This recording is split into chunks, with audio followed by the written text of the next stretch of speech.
My videos don't necessarily promote one religion. My views and opinions aren't meant to change the minds, opinions, or beliefs of others. Watch with an open mind. Copyright disclaimer under Section 107 of the Copyright Act of 1976. Allowances made for fair use for purposes such as criticism, comment, news reporting, teaching, scholarship, education, entertainment, and research. Fair use is a use permitted by copyright statute that might otherwise be infringing. All rights and credit go directly to its rightful owners. No copyright infringement is intended. We continue to uncover the profound wisdom within the timeless scriptures. Take care, and God bless.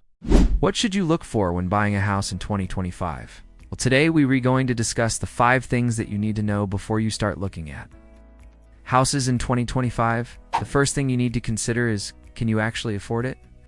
And I know this sounds like a simple question, but when you're looking at homes online and driving around your neighborhood, you want to see what those cute little homes look like. You're going to fall in love with a home, and then you're going to say, let's just run the numbers later. And that's not the way that you should do it.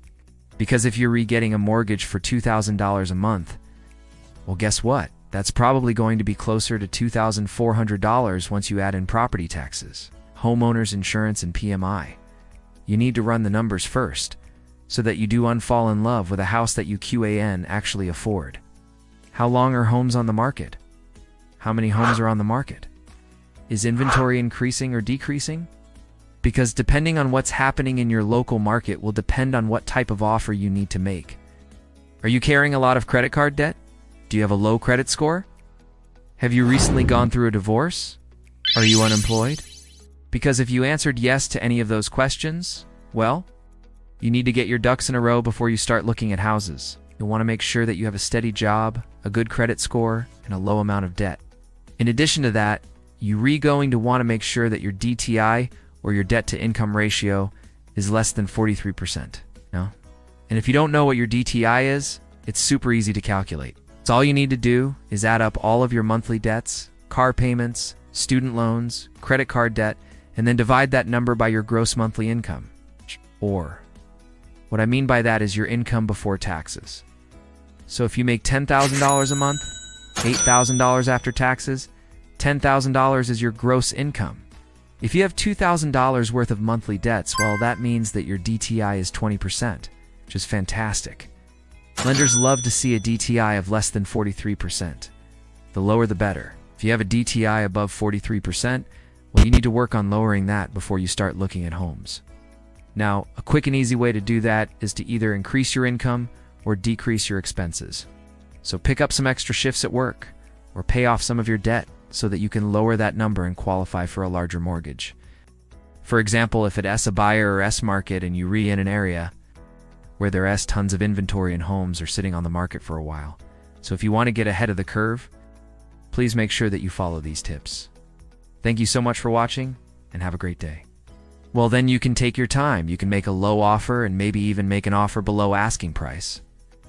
But on the flip side, if you're in a seller's market, well, then you might need to waive inspections, you might need to offer a higher price, and you might need to act fast.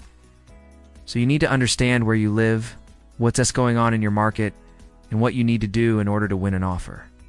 Now, a lot of areas, states, and cities have their own home buying programs, whether that be down payment assistance programs, closing cost assistance programs, or even programs where you can get a zero-down mortgage. These programs exist to help people become homeowners who otherwise wouldn't be able to afford it. So definitely do your research. Look online. Go talk to lenders and real estate agents. Find out what programs are available in your area. And you can use these programs in conjunction with a conventional loan, an FHA loan, a VA loan, or a USDA loan. So please make sure that you look into that. Now, there are a couple different things that you'll want to take into consideration here. Of course, you need to make sure that you have enough money saved up for a down payment, either 3-5% if you're going conventional, or 5 to 20% if you're going FHA. As of right now, mortgage rates are fluctuating between about 6% and 7%. We did recently see them jump above 7%, but they've since come back down. And according to experts, they think that they're going to continue to rise throughout 2024 and peak probably in the summer months between 6.5% and 7%. Now, personally, I think that they're going to go even higher than that, but that's just my opinion. What I think is that going to see rates potentially hit 8% or even 9% as the Federal Reserve continues to raise short-term lending rates.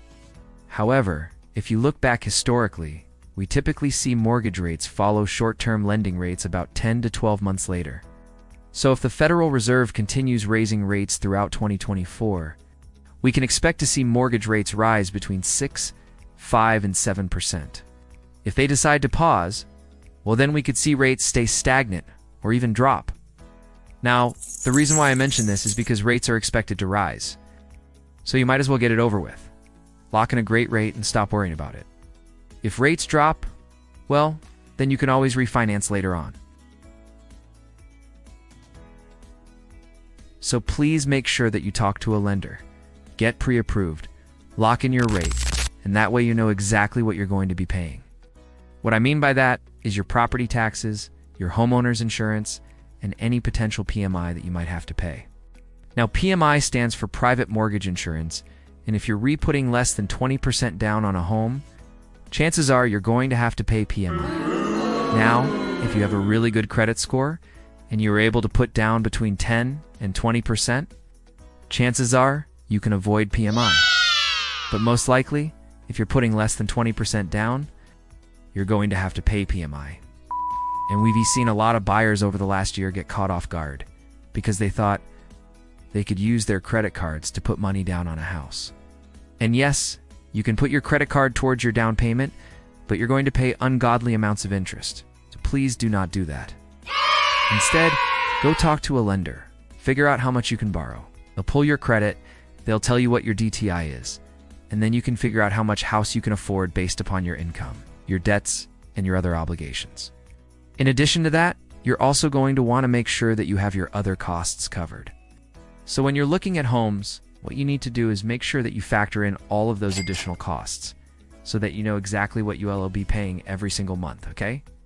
Now that we've got your finances in order, the next thing you need to be doing is looking up home buying programs in your area. Next up, you'll want to keep an eye on market trends. Are home prices rising? Are home prices falling? In addition to that, another thing that you'll want to keep an eye on is mortgage rates.